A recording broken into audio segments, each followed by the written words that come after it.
Assalamualaikum warahmatullahi wabarakatuh. Selamat datang di EduScience Indonesia, channel pembelajaran sains masa kini.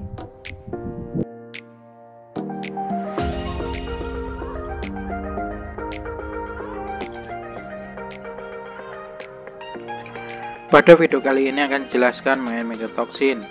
Sebelumnya jangan lupa diklik tombol subscribe, like, dan share, dan jangan lupa di komen untuk keberlangsungan dari channel ini. Mikotoksin merupakan metabolit sekunder yang dihasilkan oleh spesies kapang tertentu selama pertumbuhannya pada bahan pangan maupun pakan yang bersifat toksik dan karsinogenik terhadap manusia dan hewan. Dalam hal ini, mikotoksin merupakan produk sekunder dari pertumbuhan pada kapang, sehingga apabila kapang sudah melakukan pertumbuhan, lama-kelamaan nanti akan mati karena pada media tumbuhnya nanti akan banyak terdapat yang mana mikotoksin. Terus bagaimana mengenai jenis mikotoksin dan kapang penghasil mikotoksin? Sebelumnya kita harus tahu dulu apa sejarah mengenai mikotoksin itu sendiri. Jadi mikotoksin ini nanti dimulai sejak ditemukannya alfa-toksin yang menyebabkan penyakit Turkey X disease pada tahun 1960. Hingga saat ini telah dikenal 300 jenis mikotoksin. 5 jenis diantaranya sangat berpotensi menyebabkan penyakit baik pada manusia maupun hewan, yaitu alfa-toksin, okratoksin, zearalenone, trichostatin atau deoxynivalenol, atau toksin T2 dan fumonisin. Adapun beberapa jenis dari mikotoksin dan jamur yang memproduksinya serta bahan yang terkontaminasi. Contohnya di sini alfa-toksin, yaitu jamur yang memproduksi berupa golongan dari Aspergillus berupa Aspergillus flavus dan Aspergillus parasiticus. Yaitu biasanya nanti bahan yang terkontaminasi ini berupa jagung, biji kapuk, kacang, dan kedelai. Kemudian patulin yang disebabkan oleh Fusarium miniformis. Ini biasanya terdapat pada jagung. Kemudian fumonisin, ini yang memproduksi yaitu berupa Fusarium verticuloides dan Fusarium graminearum. Ini biasanya ditemukan pada jagung dan jenis mikotoksin yang lainnya. Kemudian untuk strateginya, strategi pengendalian dari mikotoksin nanti ini biasanya bisa melalui prapanen, kemudian masa panen dan pasca panen. Jadi contohnya kalau prapanen nanti yaitu pemusnahan sumber inokulum. Ini biasanya sisa-sisa dari tanaman atau gulma. Ini biasanya nanti berupa mikotoksin dari jenis Aspergillum dan Fusarium. Ini tujuannya menghindari kontaminasi kapang dari tanaman sebelumnya. Kemudian juga pemilihan varietas resisten, kemudian irigasi dan penurunan inventasi dari serangga. Kemudian kalau masa panen nanti adalah pemisahan community yang baik dan tidak baik. Kemudian juga pengeringan. Ini untuk pengeringan nanti biasanya nanti berupa alfa-toksin. Ini biasanya jagung, kacang tanah. Kemudian tujuan nanti untuk menurunkan kelembapannya. Biasanya nanti pada saat pengeringan nanti kalau tidak terlalu kering otomatis nanti banyak ditumbuh oleh jamur sehingga nanti dapat menyebabkan alfa-toksin. Kemudian pasca panen nanti juga pemisahan fisik, butiran rusak, kurang massa, dan terkena serangan kapang. Ini nanti tujuan nanti untuk menurunkan mikotoksin serta efektif pada hasil panen. Ini contohnya yaitu berupa alfa-toksin dan fumonisin. Itu juga dengan beberapa prosedur-prosedur yang lainnya. Kemudian untuk jenis mikotoksin dan kapang penghasil mikotoksin, yang pertama yaitu alfa-toksin. Alfa-toksin sendiri merupakan golongan senyawa toksik yang dihasilkan oleh segolongan fungi ya, ataupun jenis kapang dari genus Aspergillus, terutama Aspergillus flavus, ataupun juga Aspergillus parasiticus yang berasosiasi dengan produk biji-bijian berminyak atau yang berkarbohidrat tinggi, sehingga nanti akan menghasilkan yang namanya alfa-toksin. Kristalin alfa-toksin nanti stabil pada kondisi tanpa cahaya dan pada suhu sampai lebih dari derajat Celcius dan termotoleran sampai dengan 250 derajat Celcius ya. Jadi alfa-toksin sendiri nanti ya untuk menghilangkan nanti ya dengan penggunaan panas tinggi nanti belum tentu dia mati ya. Jadi karena di sini suhu toleran nanti adalah sekitar 100 sampai 250 derajat Celcius. Kemudian peka terhadap basa yaitu NaOH dan NH3. Kemudian pada keracunan akut oleh alfa-toksin nanti terjadi di dalam hati. Kemudian sementara itu nanti pada keracunan kronik nanti akan menyebabkan imunosupresif yang mengakibatkan penurunan aktivitas vitamin K dan penurunan aktivitas fagositosis ya pada makrofag, sehingga nanti akan mempengaruhi imunitas dari tubuh yang terkena yang namanya alfa-toksin. Kemudian kalau dilihat dari efektivitas nanti, aktivitas proses penurunan konsentrasi alfa-toksin nanti, yaitu biasanya nanti pada bahan-bahan yang dipengaruhi oleh adanya protein.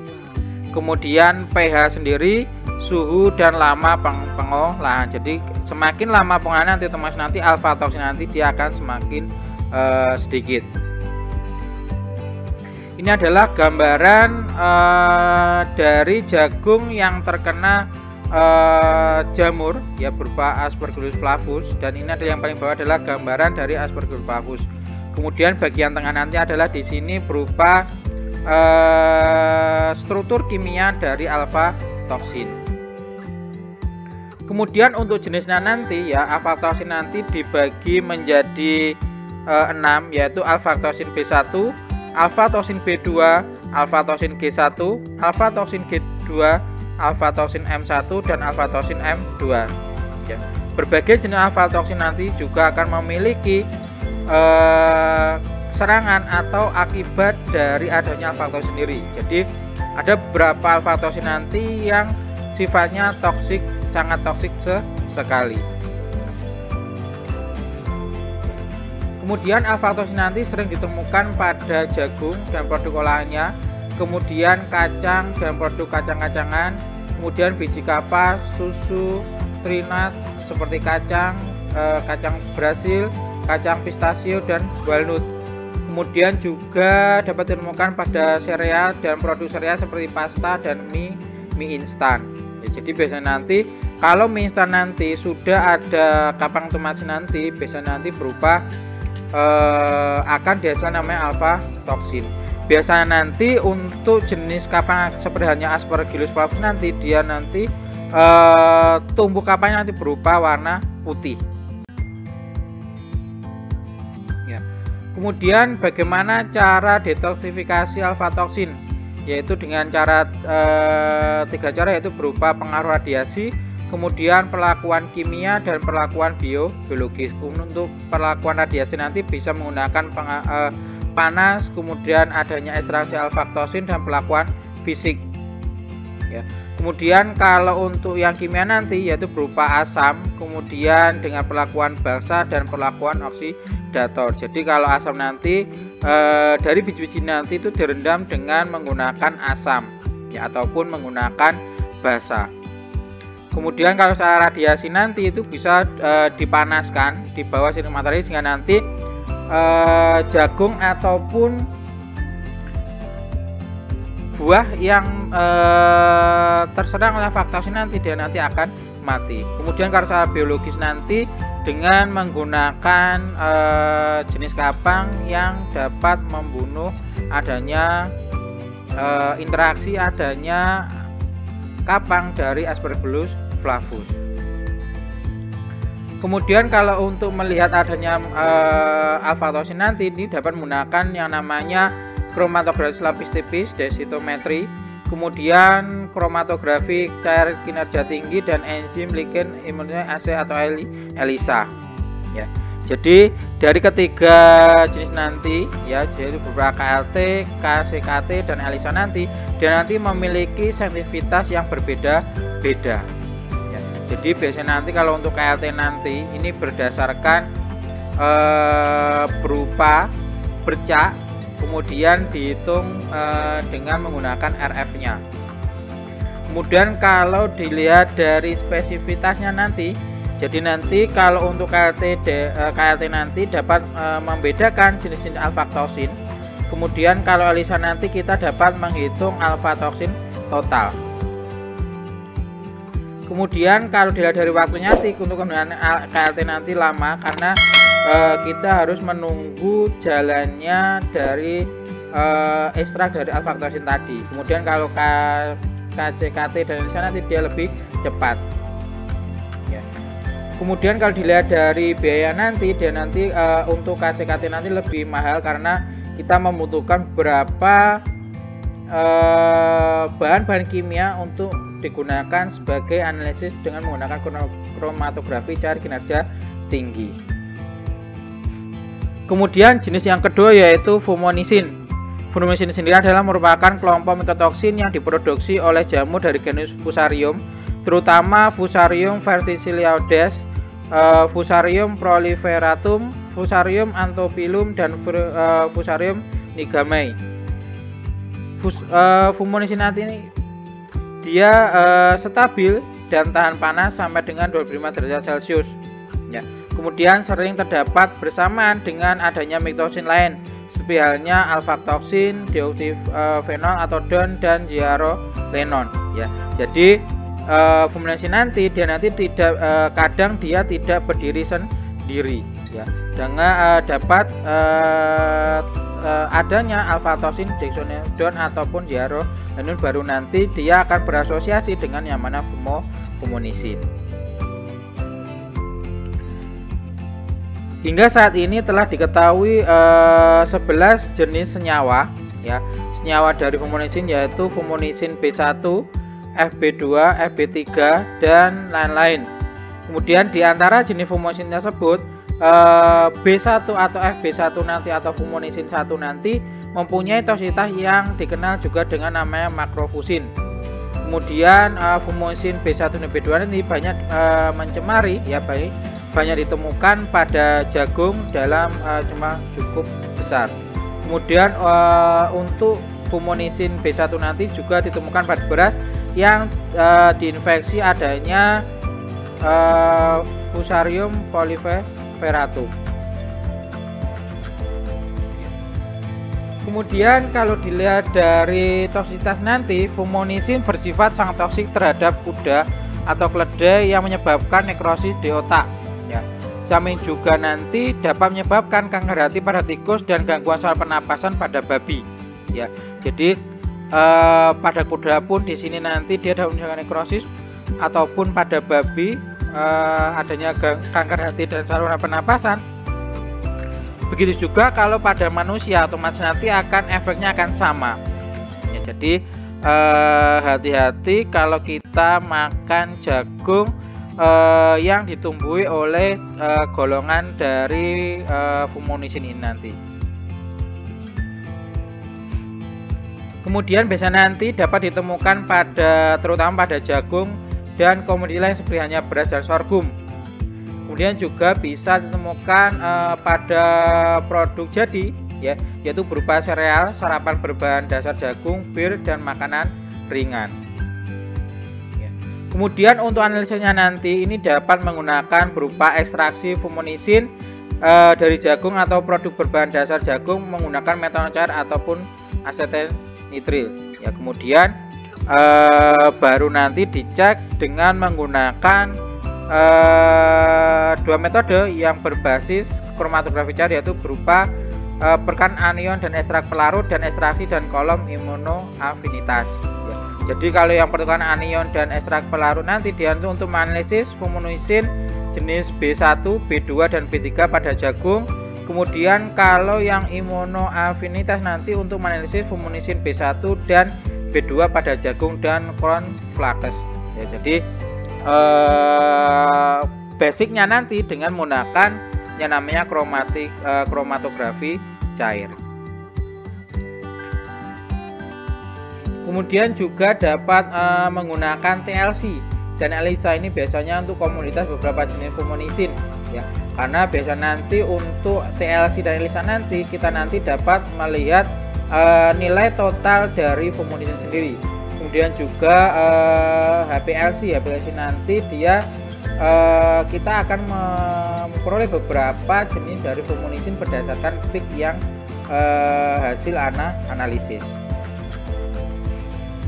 Kemudian selanjutnya yaitu atau yang nomor 3 yaitu berupa ochratosin ya. Ochratosin ini merupakan jenis mitoksin yang banyak mengkontaminasi komoditas pertanian. Senyawa ini nanti diketahui pertama kali di Afrika Selatan pada tahun 1965 yang diproduksi oleh kapang Aspergillus ochraceus yang selanjutnya nanti diketahui juga dihasilkan oleh Penicillium viridiscatum.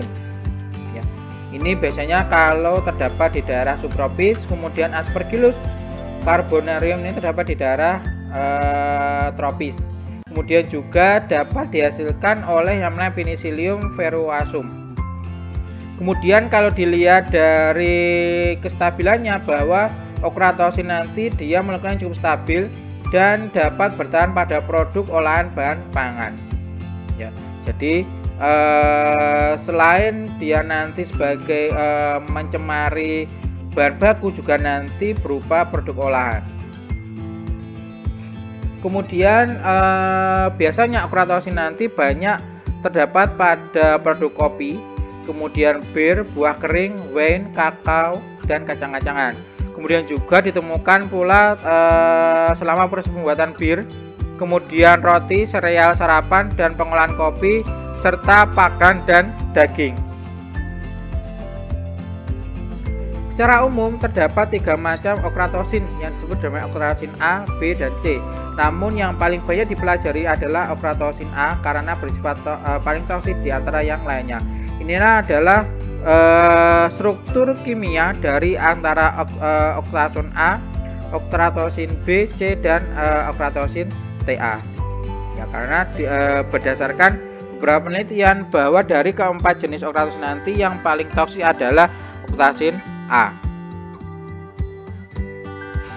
Kemudian untuk detoksifikasi atau penanggulangan nanti yaitu dengan cara perlakuan secara fisik, yaitu dengan cara detoksifikasi dengan karbon aktif. Ini nanti dapat menyerap ochratosin, terutama ochratosin A nanti rata-rata di atas 99%. Kemudian perlakuan secara biologi nanti dengan memakai organisme berupa jamur, kapang, hammer, atau bakteri yang dapat mengganggu pertumbuhan dari jamur yang dapat menghasilkan ochratosin. Kemudian bagaimana cara untuk melihat atau menganalisis adanya mikrotoxin berupa ochratoxin, yaitu dengan menggunakan kromatografi zat cair atau LC. Ini nanti biasanya melihat kalau dia ukurannya nanti kurang dari 5 mg per kilogram. Ini dengan cara menganalisis ochratosin pada jagung, barley, rye, gandum, kulit gandum, makanan berbahan dasar gandum, kopi yang sudah dipanggang, wine, dan bir. Kemudian juga dapat menggunakan metode TLC nanti mendeteksi ochratoxin nanti pada pangan dengan konsentrasi lebih dari 5 mikrogram per kilogram. Ya, jadi ada 2 metode dengan menggunakan TLC nanti kalau dia ukurannya sangat kecil sekali, kalau dengan ukuran besar nanti dengan menggunakan TLC. Kemudian yang selanjutnya yaitu patulin. Ya, patulin nanti banyak dihasilkan oleh golongan dari Penicillium, Aspergillus, kemudian Brixoloclamis, dan spesies yang paling utama nanti yang memproduksi adanya patulin nanti berupa Penicillium patulum yang sekarang dikenal dengan Penicillium grisefulvum.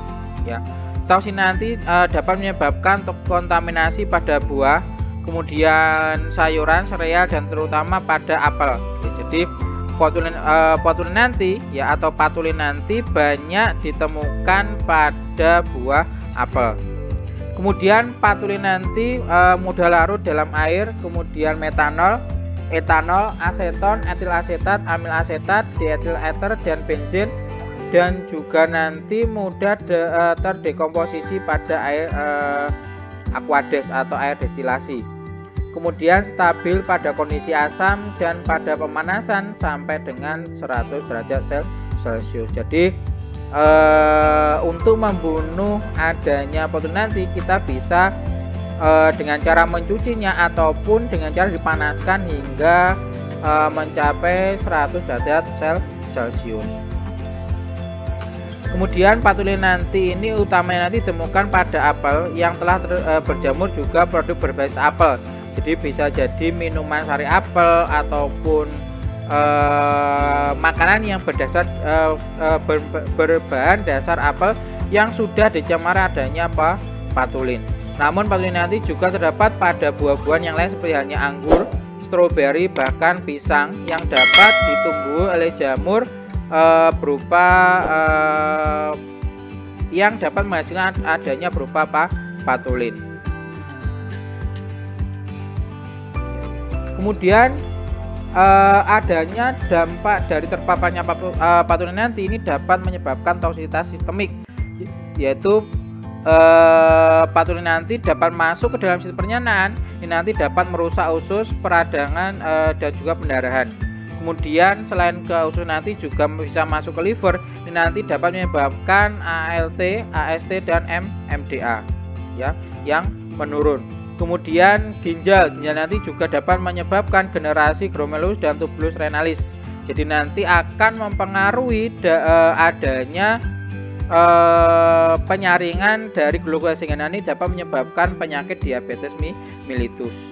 Kemudian bisa masuk otak, ini nanti dapat menyebabkan neurotoksikosis dan degenerasi saraf, sehingga nanti akan mempengaruhi dari kinerja dari saraf yang terkena adanya patulin. Kemudian bagaimana cara analisisnya, yaitu dengan cara ekstraksi menggunakan etil asetat, kemudian divaksinasi sebelum diekstraksi. Untuk ini nanti tujuannya untuk sampel jus buah yang tidak begitu encer. Jadi kita berikan dulu ataupun kita nanti kita tambahkan dengan pektin, sehingga nanti dia modelnya nanti dia agak padat. Kemudian setelah itu dicek dengan menggunakan TLC ataupun HPLC dengan deteksi UV ya. Kemudian bisa juga nanti menggunakan kromatografi gas atau GCMS ya, GC atau GCMS nanti untuk meyakinkan atau mengkonfirmasi keberadaan patulin dalam sampel ya. Biasanya nanti kalau GCMS nanti kita nanti akan mengetahui apakah benar dia nanti adalah patulin atau tidak. Kemudian yang terakhir yaitu berupa deoksinivalenol atau DON ya.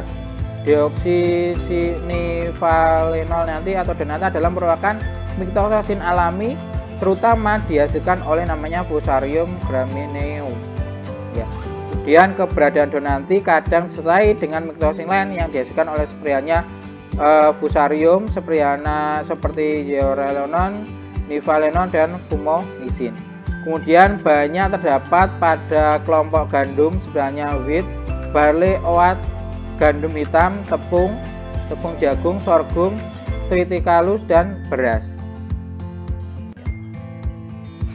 Kemudian adanya kontaminasi dari DON nanti pada pangan nanti dapat menyebabkan beberapa gangguan kesehatan seperti halnya gangguan sistem pencernaan, pusing, sakit kepala, iritasi tenggorokan, mual, muntah, dan diare. Kemudian bagaimana cara menganalisis adanya DON sendiri atau deoksinivalenol, yaitu berupa menggunakan kromatografi gas dengan elektron receptor detektor. Nanti biasanya nanti digunakan berupa untuk mendeteksi adanya DON untuk pakan ternak ya. Ini adalah gambaran dengan penggunaan kromatografi gas ya. Jadi nanti akan ada namanya sampel dan juga nanti sebagai adanya induknya tadi juga. Kemudian dengan menggunakan HPLC, ya ini berarti untuk mendeteksi adanya down pada mie basah dan mie kering. Jadi prinsipnya antara kromatologi gas dan HPLC nanti juga sama. Nanti akan berupa peak sehingga nanti disamakan dengan peak berupa adanya kandungan deoksinivalenol. Ya, demikian penjelasan mengenai beberapa contoh dari mikotoksin dan juga jamur yang dapat menghasilkan diagnosa tersebut. Sebelumnya jangan lupa diklik tombol subscribe, like, dan share. Jangan lupa di komen untuk belajar dari channel ini. Terima kasih atas perhatiannya. Sampai berjumpa pada video-video berikutnya. Terima kasih atas perhatiannya. Assalamualaikum warahmatullahi wabarakatuh. Salam EduScience Indonesia.